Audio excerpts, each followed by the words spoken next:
News Talk 610 AM and 102.1 FM. KBNU. KBNU News Time is 4:05. I'm Bill Walter with this news update brought to you by Northern Steel Buildings. As the days get shorter, many people will have evening commutes during lower visibility hours in the months ahead, which can increase vehicle-wildlife collisions. During the fall, there is an increase in wildlife along the roadways, primarily due to big game animals migrating to lower elevations in search of feed. The migration period for deer is typically April and May, and then again in October and November, which is also when the highest number of vehicle and deer collisions occur in Utah. Utah Division of Wildlife Resources Mitigation Coordinator Blair Stringham said the peak time to hit deer in Utah is during November. It coincides with mating season and the annual migration of deer. So far this year, there have been over 4,000 deer vehicle collisions reported in Utah. Deer are more active early in the morning and in the evenings, which coincides with busy commuting hours. This is also when low light conditions make it difficult for drivers to see. As nighttime hours increase, there are some tips from Wild Aware Utah to help avoid wildlife collisions. They include to be especially alert at dawn and dusk, heed wildlife crossing signs, be alert on roadways near wooded, agricultural, and wetland areas. KBNU News Time is 4:06. KBNU weather for tonight, mostly clear skies, overnight low in the mid-30s. Partly cloudy in the morning, then clearing on Friday, high around 70. And then by Friday night, 30% chance of rain after midnight. And then rain and cooler weather on Saturday, mid-50s for the high. And there is a winter storm watch in effect for the mountains for Saturday evening through late Sunday night. It's been a nice day today. 71 is where we currently stand here at KBNU. Weather brought to you by U&I Furniture. They just received all the display furniture of Best Furniture from the Las Vegas Furniture Market. All this display furniture is deeply discounted and on sale now, where you can always find a better buy at U&I, 28 West, 1st North, downtown Logan. We might all agree that a vacation to Vegas is good, but Hawaii is better. Same thing when you're building. Wood is good, but metal is better. If you're considering a new building for your farm or business, let Northern Steel Building show you the benefits of metal. Metal is stronger with little or no maintenance, and it doesn't burn. Find out how affordable a metal building really is by visiting northernsteelbuilding.com. That's northernsteelbuilding.com or call 435-677-7300. KBNU News Time is 4:08. One of the oldest buildings in Idaho is having its roof replaced in Franklin. One of the Zion's Cooperative Mercantile Institution buildings, or ZCMI, still in existence, is beginning the restoration process. WeatherTight Roofing from Caldwell, Idaho, is taking the old roof off of the ZCMI in Franklin and putting in a new one. On Monday, workers tore off the cedar shingles and began the process of putting a new roof on the stone 153-year-old building. Carlos Serpa, the company's superintendent, said the old mercantile building in the Gem State is the fourth oldest historic building in Idaho. He thought the boards underneath the shingles was the original board that was cut from the local forest. They were adding wafer board to strengthen the roof and attach the new shingles to it. Susan Hawks, the Franklin Historical Site Coordinator, said the building is the oldest of the early ZCMIs still in existence. Brigham Young started ZCMI and had as many as 178 stores, one in most of the major communities scattered throughout Utah and Idaho. The building is significant to the community because of the large presence of members of the Church of Jesus Christ of Latter-day Saints at the time. And on Tuesday, Utah Attorney General Sean Reyes and other politicians announced Utah's participation in the National Child ID Program, an innovative way to identify children who are runaways or victims of kidnapping by family members or strangers. National Child ID is a public service initiative endorsed by the Utah legislature dedicated to reducing the number of missing children nationwide. The ID kit includes a section for a current photograph as well as space for recording descriptions and measurements, an inkless fingerprint card, and a DNA collection site. KVNU News Time is 4:10. For more details on these and other stories, visit CacheValleyDaily.com. 610 AM and 102.1 FM. News Talk KVNU. Hey, Northern Utah, it's time to get outside, enjoy some football, and the last bit of perfect weather. John Weiss here, and right now at Heritage, we're celebrating Jeep Adventure Days, when you can get amazing deals on new Jeep vehicles, like 0% financing on a new 2022 Jeep Compass models. There's never been a better time to get inside the Jeep you've always wanted. But hurry, Jeep Adventure Days end October 31st. Heritage Jeep in Brigham City, Tremont, and Logan, your hometown dealer with the biggest deals. We invite you to join us at S.E. Needham Jewelers for an exclusive estate and antique jewelry event this Friday, October 21st. The beauty of antique jewelry shines at this extraordinary jewelry event. Select from a collection of jewelry from the Georgian, Victorian, Edwardian, and Art Deco periods. Many contemporary treasures, exotic gems, and one-of-a-kind pieces also available. You will marvel at the craftsmanship and pride of eras gone past. Again, join us all day this Friday, October 21st from 10 to 8 p.m. at S.E. Needham Jewelers, middle of the block at the sign of the clock. There's a lot going on right now, and broadcasters are on the ground covering all of it, bringing you the weather, the traffic, and breaking news, all while entertaining you 24 hours a day. Someone needs to tell you what's going on around the world and in our hometowns, and that someone is us. We are free radio. We are always there. We are broadcasters. Visit wearebroadcasters.com or text radio to 52886 to learn more. Furnished by NAB and this station.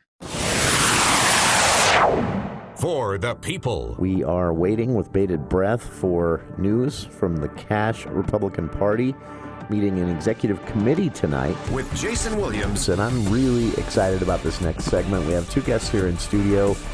We're going to talk about something that we've talked about many times here on the show, but from a bit of a different angle. Weekday afternoons from 4 till 6 on News Talk KVNU, 610 AM and 102 FM.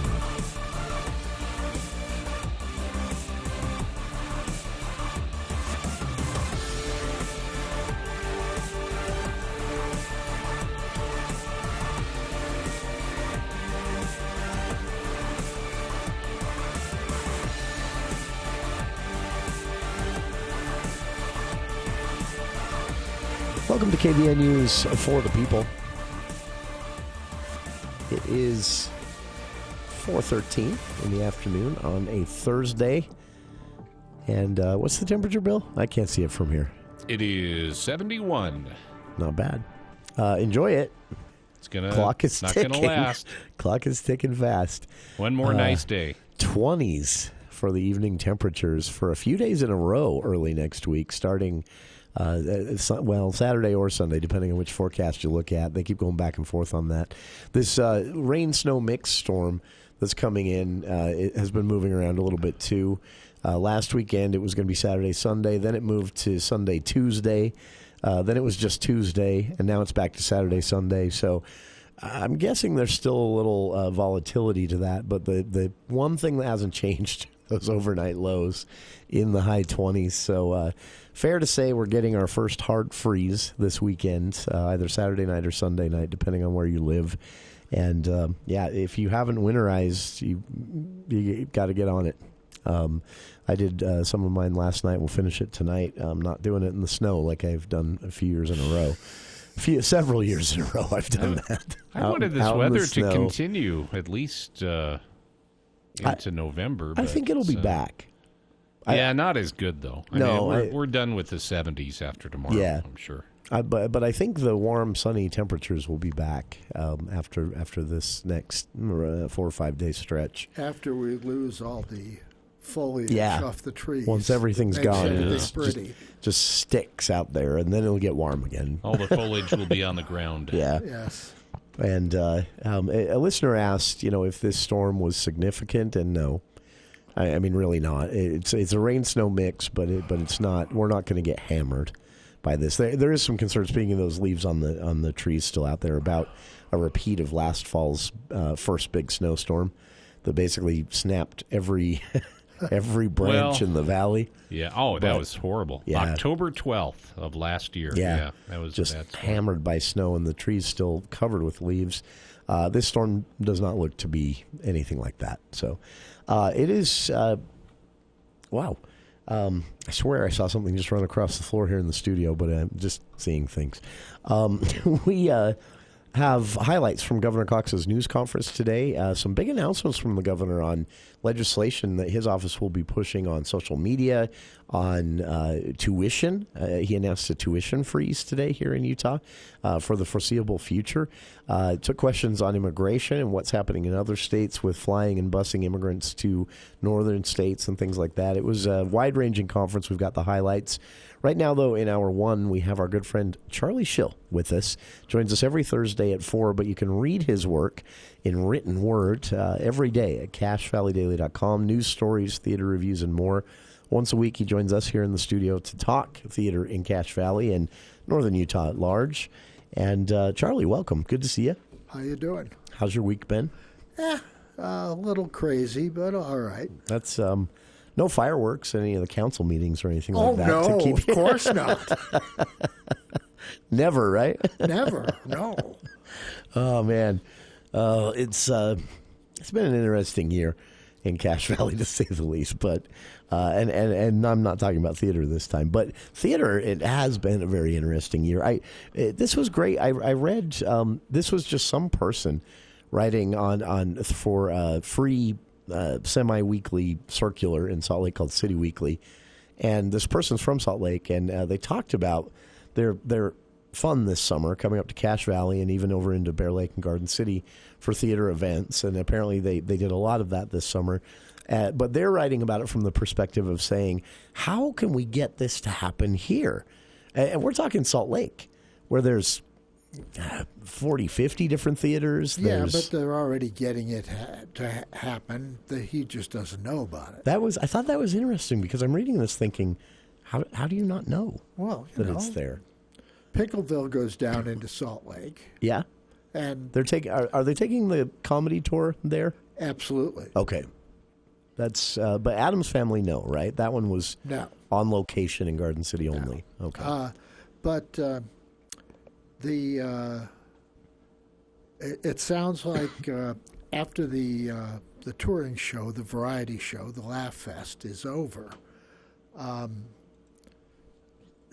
T.J. Davis is going to crank up another Juanito Bandito show.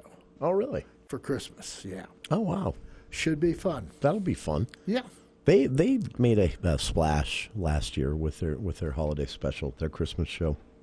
People liked that. Juanito Bandito's a bit of a staple of theirs, but it works. It works. Every time they do it, it works. So, good for them. I've been glued to Pickleville news all year long, just because that question that keeps rattling around in my head, how far can they push this and keep it sustained? And so far, quite a ways, right? Well, we'll see tomorrow night. Sure. That's when it opens at the Eccles. They're doing a 2-night stand at the Eccles here with their Halloween Laugh Fest. And we'll see what that's like. This is variety show style. A variety show, right? Yeah. So, I think people should like it. It's not something that will get me out, usually, a variety show. But they almost always sell out when they happen. And they're very... Well, they don't sell out the Eccles. Nobody really sells out the Eccles. Nobody sells out the Eccles, really. It's a big theater. But it will be packed. They'll make their money. It'll be worth their effort. And I think I predict people respond well to this. So, but this is a first for Pickleville, right? Yeah, they haven't done this before. The whole... It's like T.J. Davis has said, okay, Derek, let's divide up the world. You get Pickleville, and I get the rest of the world. And I'm curious, obviously we'd have to talk to them to find out for sure, but I've always been curious if that was just a natural fit for them both, or if they actually sat down and had a conversation about this and said, who's going to take which half of this. They're branding this Pickleville on tour.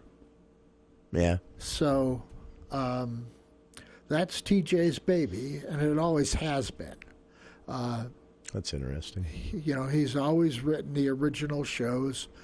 Last year they did the North Pole Christmas, and previously they did the Juanito Bandito Christmas shows, Christmas Carol. Oh, yeah. So,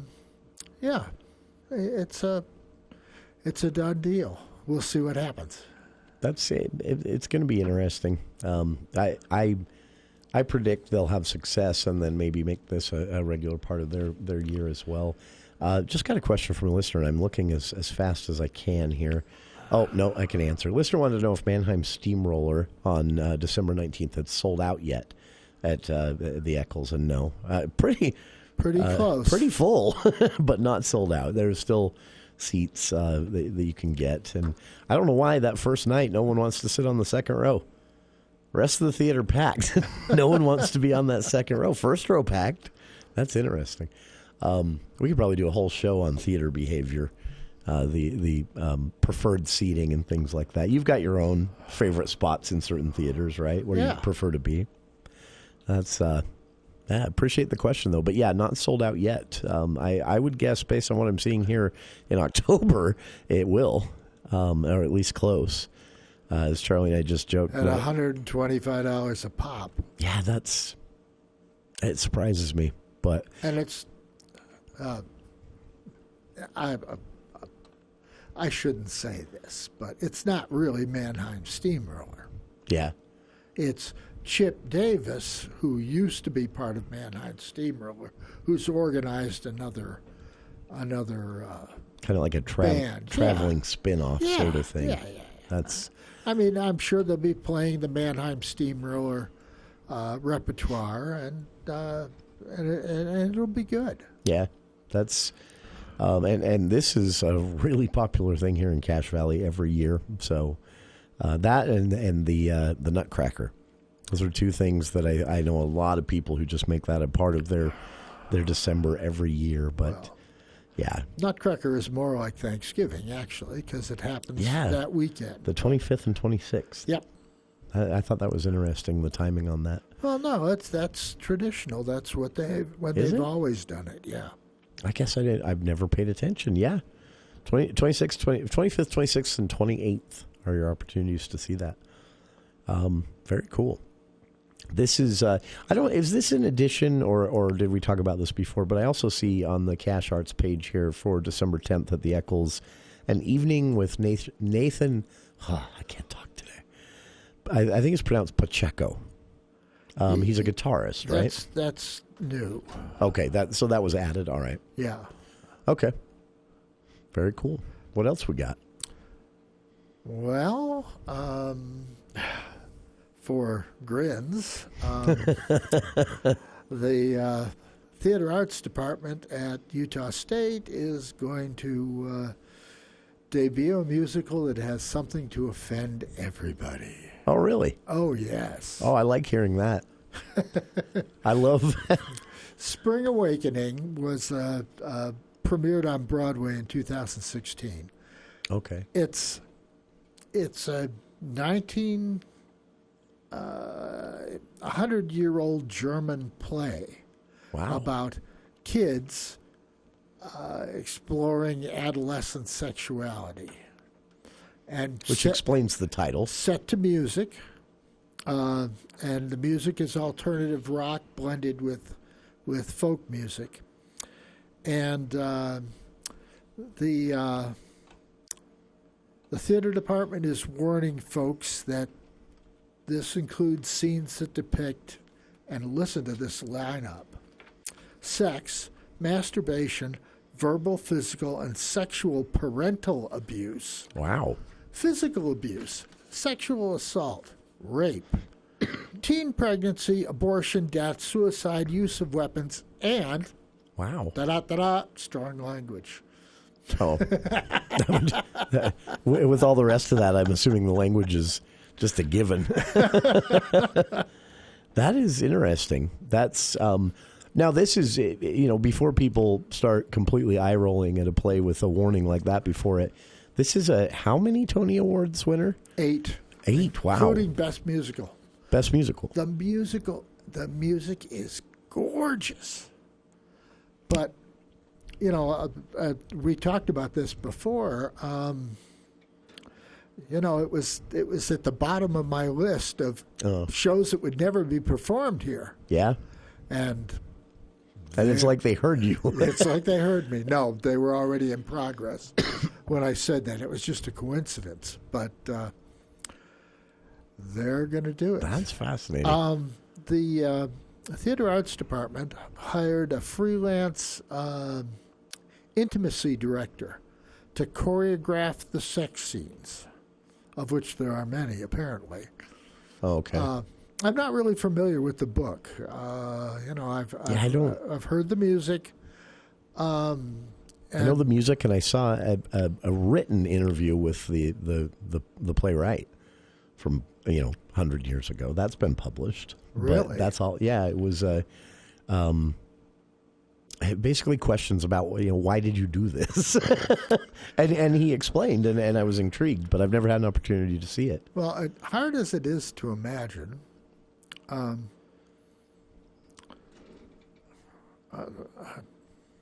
I can't imagine what audiences 100 years ago would have thought of this thing. That's what I've always wondered. But because 100 years ago, this was not done. The Germans had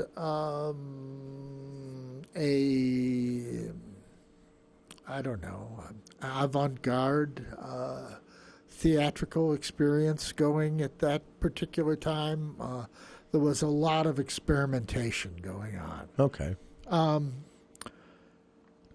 And that makes sense. Right after World War II, there was also a move in Europe for these avant-garde plays that took on very difficult subjects, sensitive subjects. Okay, that makes sense. So, it might have been part of that, but it really had a long gestation period here before it appeared on Broadway, and nobody ever thought it would appear on Broadway.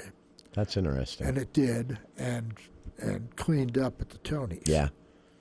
It was a popular run, I know, and talked about a lot. Very much talked about. That's I like this. USU has actually, I don't know if this is because they're anticipating, a potential backlash or something, but they've released a whole history of this play and its performances and some of the themes, which it ties in with sex education in schools and the history of abortion, and like just scrolling through some of these, they've put this all together in what they're calling dramaturgy, and they've created a website, ususpringawakening.weebly.com, and I think that's pretty interesting. There's also a tab there on mental health and mental health resources that are available through USU and other organizations. So. Check it out, Spring Awakening. Now, this starts when? This is Friday. This Friday. Friday and Saturday.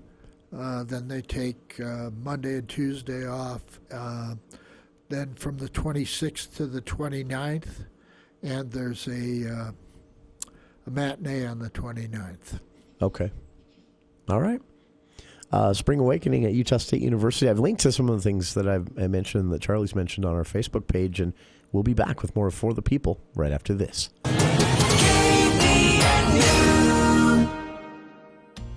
What's more important than sleep? Granted, some things are, but not many. This is Ryan at My Mattress, and here we offer the best solution to better sleep, a better mattress. IntelliBed, the gel mattress, cradles your hips and shoulders while providing the best back support possible. Or come in and choose a Tempur-Pedic that boasts 93% of their owners love their bed. My Mattress, offering the best sleep possible by the South Walmart. This is County Executive David Zook. Thank you for the opportunity to serve you. I'm working hard to keep Cache Valley safe with things like cell towers in Logan Canyon and tougher sex offender laws, to fix our roads, especially Main Street, to help you deal with inflation by keeping taxes low and tackling our housing and gas price issues, and to preserve our farms, water, and open space. This is David Zook, and I ask for your vote. Paid for by the committee to make all your wildest dreams come true, and David Zook for County Executive. We may be thousands of miles apart, but we can still connect. And when we do, we make things better. At Child Fund, we connect children all around the world with what they need to grow up healthy, educated, and safe. Together, we co-create connections that help millions of children who live in poverty worldwide, and their families, and their communities, and you. Join us. Together, we can make the world a better place. 2 small worlds at a time. Visit childfund.org to learn more.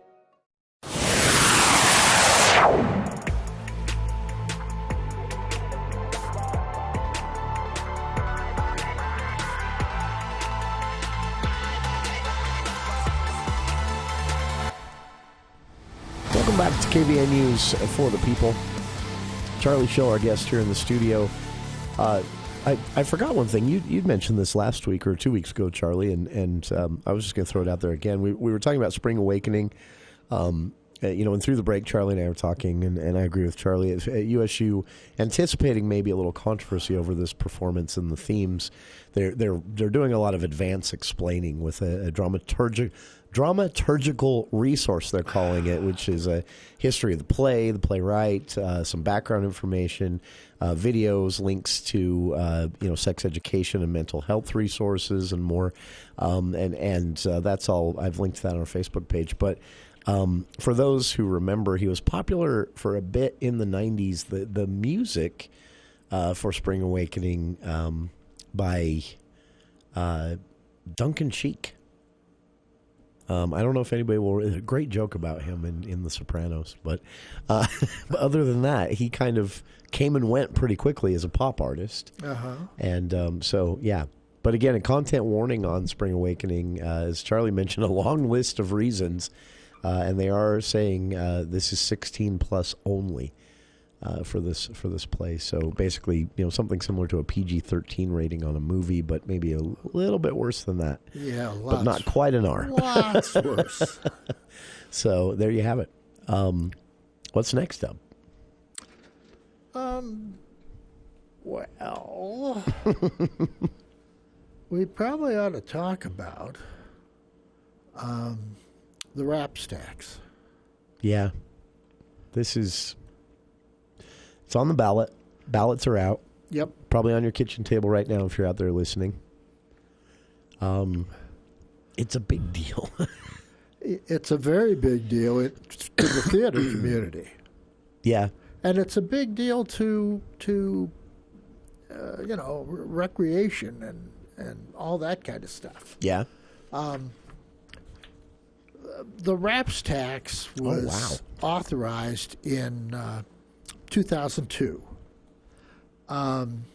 It's 1% of. It's 10% of 1%. Yeah. Minuscule, basically. Minuscule, yeah. You don't feel it. But over the 20-year period that it's been in effect, and it was renewed in 2012, it generated $26 million for events. Yeah.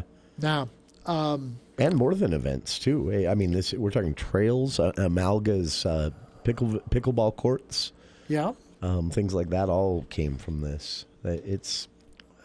What catches me about this? So I'm a legislative nerd. I follow the legislature a lot, and I don't know if anybody's run with it, but I know other areas, other counties have looked at this as a model.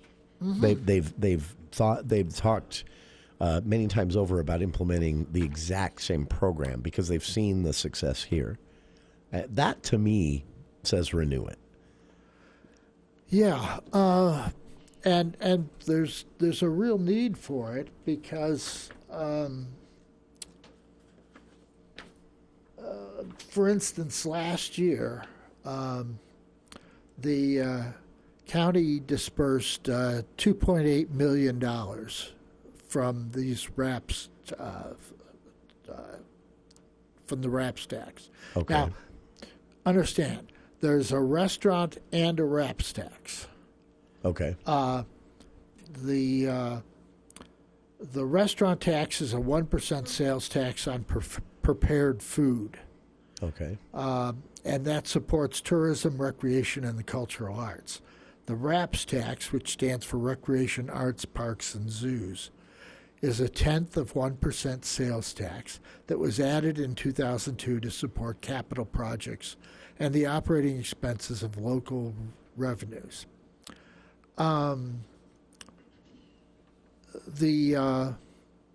Last year, the RAPS tax generated $3.2 million.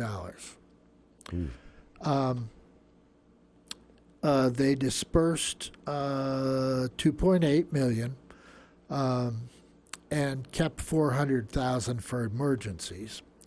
And there's a long list of good things they've done. Yeah. The American Festival Chorus, the problem was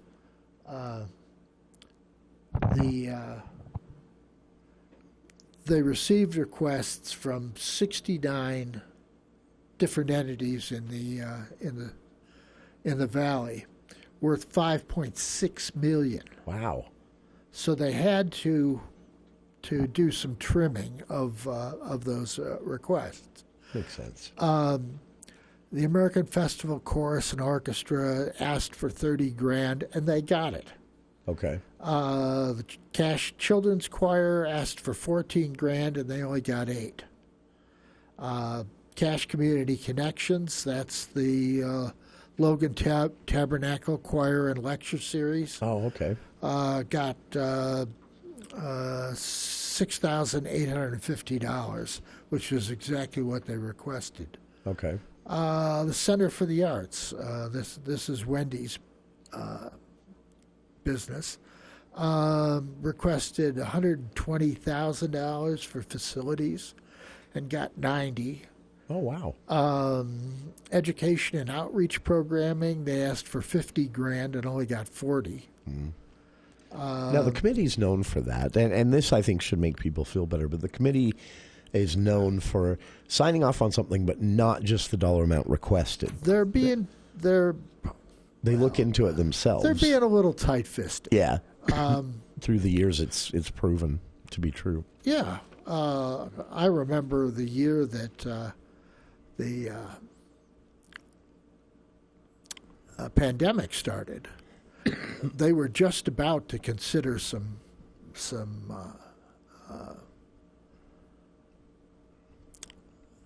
the requests from various nonprofits and organizations. Well, sure. And they thought, "Oh my God, we're not gonna have anything next year. So let's be really tight-fisted." Yeah. And the next year, nothing happened. Yeah, it wasn't as tight as they thought it would be. They didn't need to worry about it, really. But out of marketing for Cache Valley Center for the Arts, out of area marketing, they asked for $20,000 and got $10,000. Cache Valley Cowboy Rendezvous asked for $13,500, and they got it. Yeah. The Cache Youth Orchestra asked for $21,475, got nothing. Yeah, that was. I now, have you been to some of the committee meetings to hear the discussion? I didn't see that one, but I was at one once. I went with friends who were at the time organizing something called the Block Film and Art Festival, and I went just because I'd never seen a committee meeting before, and they were so courteous and careful with their denial. So my friends got the money they were asking for. They were asking for, I think, $5,000 and they got that for the downtown festival. But there was a denial that happened just after that. But the committee explained why. They spelled it out for them. They even told them, if you were to fix this, this, and this and come back, we might give you a different answer. I mean, this was a committee that did their homework. Absolutely. They weren't just sitting up there listening and nodding and shaking their heads like a judge, you know. I was impressed by that. Yeah. They're very judicious about it, and they're doing their job. That's exactly what they're supposed to be. Yeah. And I think from the county council, I think Dave Erickson was on the committee this year, and Barbara Tidwell.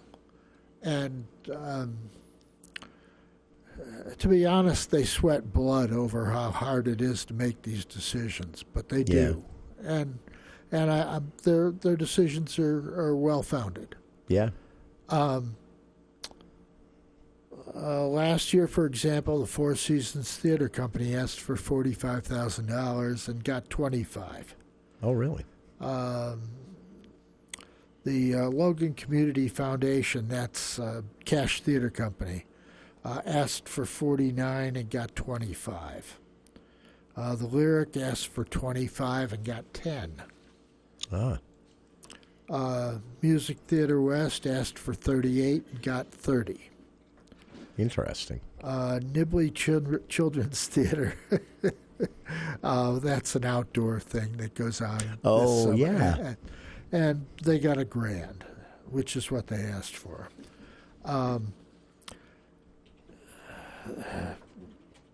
This is the Summer Citizens Program at Utah State University asked for $30,000 and got $15,000. The Summerfest Arts Fair got $15,000, asked for $25,000, and Utah Musical Theater submitted $670,000 in requests for partnership, for financial support, and 30th anniversary marketing campaign, and got $280,000. So this gives you a good idea of where the money is going, and also, again, as Charlie and I have mentioned, that the initial request isn't always granted. Sometimes it's a straight up no. Other times it's okay. Like Mendon City, for example, they requested $80,000 to improve the city square. They were told no the first time, got to come back, and then were awarded $40,000 when they'd kind of refined the plan. That's how this works. And we'll keep talking about this. We've got to go to a news break, but we're talking about the RAPZ tax. It's up for renewal. As Charlie mentioned, it started in 2002. It's been eyed up as a model for other counties in the state that are looking to implement a similar thing, and it's up for renewal. It's set to expire every 10 years and be put back to the voters for renewal option. And so that question will be on your ballot. A yes is renew the program. A no is shut the program down. And Charlie and I are kind of talking about what the importance of this program has been over the years. So please stay tuned. If you would like to weigh in yourself, 753-5868. We'll be back right after the news with KVNU's Bill Walter. Thank you, Jason. KVNU News Time is 4:43, and the news is brought to you by U&I Furniture. Dr. Mehmet Oz may have made his reputation as a surgeon, but he made a fortune as a salesman on daytime TV. Now, as the Republican nominee for Senate in Pennsylvania, he's trying to leverage his celebrity to help win the closely contested race on Election Day. The outcome of the contest could turn on whether voters view him as the trusted doctor he portrayed on the Dr. Oz show, or as a pitchman who promoted products of questionable medical value. One advertiser closely affiliated with Oz is USANA Health Sciences, based in Utah. The company has been investigated by federal authorities, sued by its shareholders, and accused of operating like a pyramid scheme. Oz's campaign says the show followed all federal regulations. Colin Sexton scored 20 points, and the new look Utah Jazz beat the Denver Nuggets 123-102 last night in the season opener for both teams at Vivint Arena. New Jazz coach Will Hardy, a former assistant with the Boston Celtics, won his first game. It was a surprising result for a Denver team built for a title run, and the Jazz, who are rebuilding after trading cornerstones Donovan Mitchell and Rudy Gobert. From the 4A girls soccer playoffs, the semifinals being held at Juan Diego High School in Draper this afternoon. Mountain Crest has just beaten Green Canyon 3-0, so the Mustangs will play the winner of Skyview and Snow Canyon. That's scheduled for 5:30. You can hear the audio stream of those games at CashValleyDaily.com. Also covered it on 106.9, 1390 AM. The Fan. KVNU News Time is 4:45. Recently, UNI Furniture took a call from Best Furniture, and they asked UNI to take all the display furniture from the Las Vegas Market Show. Because it's all display furniture, it's deeply discounted, and it's on sale now. Swivel, reclining, accented lift chairs, sofa loves and sectionals. And also, UNI just got a big order they placed over a year ago from Southern Motion, all at pre-inflation prices. You can take advantage of these sale prices and lay it away at no extra charge until the holidays. Big selection, great prices. That's why there's always a better buy at UNI Furniture in downtown Logan. KVNU weather for tonight, mostly clear, low in the mid-30s, partly cloudy, then clearing on Friday around 70, and then by Friday night, 30% chance of rain after midnight, low around 40. Rainy day on Saturday. It's going to be cooler, mid-50s for the high. Rain Saturday night, and then snow and rain likely after midnight, continuing into Sunday with a rain-snow mix. We do have a winter storm watch in effect for the mountains of northern Utah for Saturday evening through late Sunday night. It's been to 72 at 71 right now at KVNU. KVNU weather brought to you by Cache Valley Hearing and Audiology. Give Dr. Paul Danes a call at 753-HEAR or visit CacheHearing.com. For more details on these and other stories, visit CashValleyDaily.com. Let's check Wall Street now with Edward Jones. Good afternoon. This is Whitney Heyer bringing you the daily financial market report on behalf of financial advisor Mike Arnold and Edward Jones. Markets closed the day lower as investors grapple with incoming data.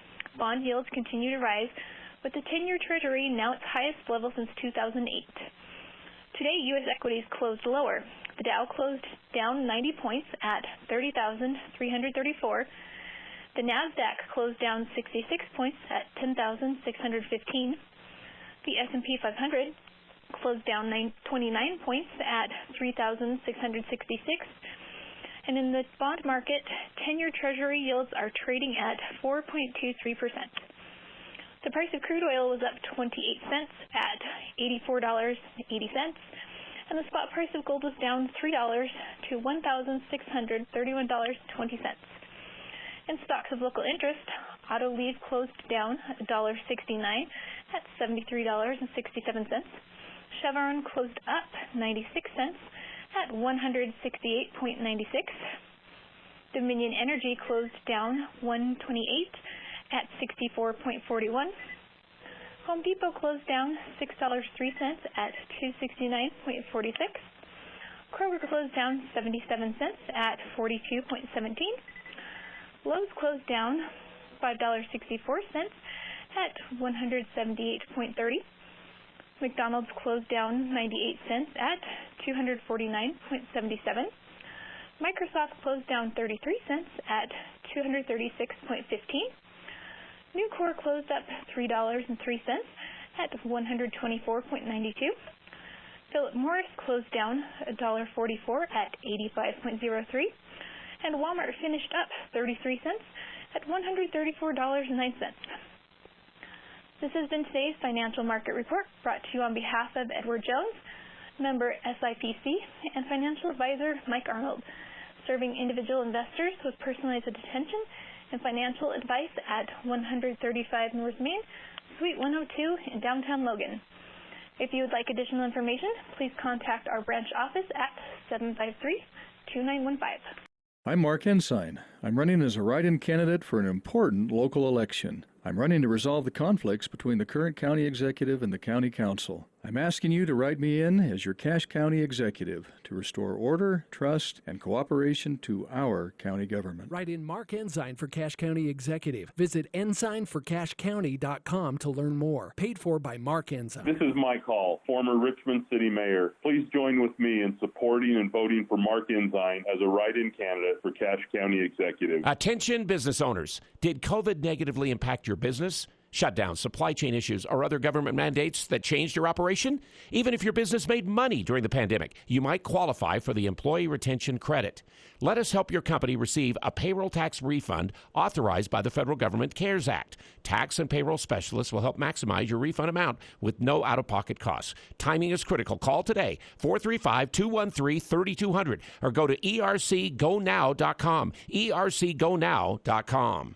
What are customers saying about Top Job Asphalt? Professional, prompt, courteous, knowledgeable, and easy to work with. My job was performed with minimal impact to our daily lives. Very fast and efficient, as well as a great price. Looks good and lasts. We started to do it ourselves and quickly realized that it's much cheaper to hire Top Job. Anything Top Job could have done better? Nothing. I was pleased with the work. Totally satisfied. Feed my horses? Well, you could ask. Call Top Job Asphalt for your asphalt maintenance needs. 764-0451. Mommy, look over there, there's cows, Mommy. Look over there, there's sheep and chickens. Mommy, look over there, there's baby horses. Mommy? Yes, Max? Do you live on a farm? Oh, Max, we live in Cache Valley, and it sure seems like a farm sometimes. Do you value Cache Valley's unique open areas and miles of untouched lands?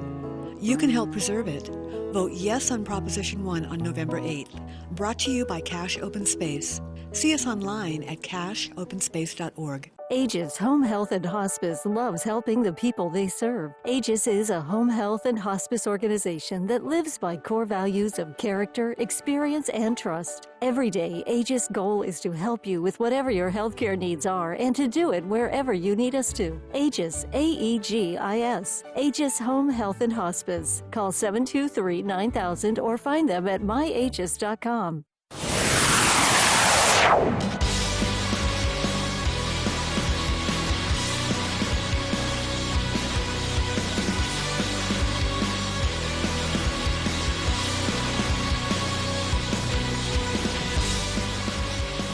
Welcome back to KVN News for the People. Charlie Schill, our guest here in the studio this hour, talking theater, arts, entertainment, and more in Cache Valley. And it is it is fun to talk. Fun, but I'm nervous. It's fun to talk about the RAPZ tax. To see, Charlie, you handed me this. It's a list of everywhere the money went this year, and it's. What's so intriguing to me is what was denied. They're careful. This committee is careful, and I know that makes people mad sometimes because they make a request, they put months of work into that, and then the committee says no. But sometimes there's good reason for that. Newton Township, for example, wanted new LED lights, and the committee said no. It didn't fit with what RAPZ is all about. And plus, you can buy your own lights. Let me tell you a story. It gives you an example of how carefully these things are considered. Last year, well, it's actually this year, but North Logan put in a request for $300 to upgrade a pavilion at Elk Ridge Park, but only got $50,000. Oh, wow. Gina Worthen has got a soft spot in her heart for the Pumpkin Walk. Yeah. And what she made a motion to add another $100,000 to that allocation. Ooh. And she was right about it. She said it was sort of a safety issue to get the pavilion upgraded. Which is legit. Yeah. I mean, that's what this is for, right? Yeah, but part of the problem is that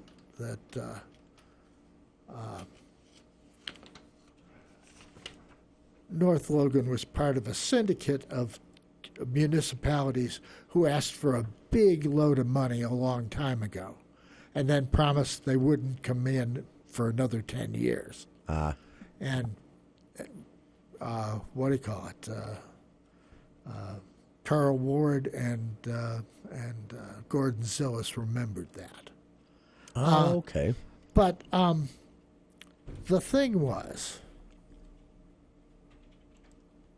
and Gina tried to to urge people to go ahead and make that allocation by saying that the 25,000 people would go through the pumpkin walk, and she didn't believe that the Utah Festival Opera entertained anything like 25,000 people. Oh, really? Well, has she never been? I'm not sure about that, but I mean, I guess just theater size alone, maybe not. But think about the money that goes to the Festival Opera and what it brings into the valley. Yeah, the ripple effect. 25,000 people going through the pumpkin walk aren't people from outside the valley. Yeah. They're local residents. Yeah, no one's coming from Brigham City for the pumpkin walk. Or Salt Lake. Yeah, whereas Festival Opera... Yes, people come in and drop money. Stay at a hotel, Lots go of out money. to dinner, yeah. So Gina got told no, and she wasn't happy about it, but she was philosophical about it. But that's the whole point, They really think about these things very carefully when they're making decisions. You don't have to worry when you check Proposition 2 on the ballot that money isn't going to be spent wisely. It's going to be spent wisely, judiciously, very, very carefully, and the county really needs the RAPZ tax. That's and the theater community really needs the RAPZ tax. Yeah, that's. We sort of talked about this before, but as a place to wrap up, you know this world, this environment. You know most of the people involved and are familiar with all the production companies. What happens without it? If voters don't renew the RAPZ tax? Well, I mean, the most obvious question, I think, is how many theater companies do we lose? I'll bet we lose half. I'm not sure we'd lose any. Oh, I'm sorry, theater productions, not the companies, but the number of productions each year. If you denied Utah Festival Opera the money to advertise outside the valley, that's a good point. You would kill off an enormous piece of the whole, the people coming in, the dollar circulation that they cause, staying in hotels, staying, the summer citizens, all that jazz. Those people could turn around and go someplace else. And believe me, they have options. Cedar City would like to have them. Oh, yeah, Cedar City's actively courting them. Yes. And begging for them. And it's things like the Festival Opera that have them saying no. That's a good point. There are, a lot of people who come here and stay for the summer, and it's because there are things like the Festival Opera going on. Like the Lyric. Yeah, the Lyric Theater in general, yeah. Yeah. That's and Wendy Hasan's work as well with the Eccles Theater through the summer. This is what I like the most about the RAPZ tax is it's such a unique way to do this because every county has some form of funding the arts. But Salt Lake, for example, they just do a one-time thing, hand out a lot of checks, and then that's the end of it. And if it was a bad investment, no one ever knows. Yeah. Whereas with RAPZ, you have this ongoing committee, and they can actually look at things like ROI, like return on investment. Sure. And that, to me, is what makes this unique, is that taxpayer dollars are used more smartly that way. Absolutely. So and nobody plays favorites. Yeah, yeah, and go to a meeting if you want to see that not playing favorites play out, because people sometimes get angry, but they should be frugal. It has to go a long ways. So there you have it, a little preview of where Charlie and I are at on the RAPZ tax renewal question. It is on your ballot. Ballots are probably on your kitchen table right now, or pinned to the fridge, or wherever you put your mail. Fill it out, get it back, and if you want Charlie and I's advice, renew that RAPZ tax. It's unique, and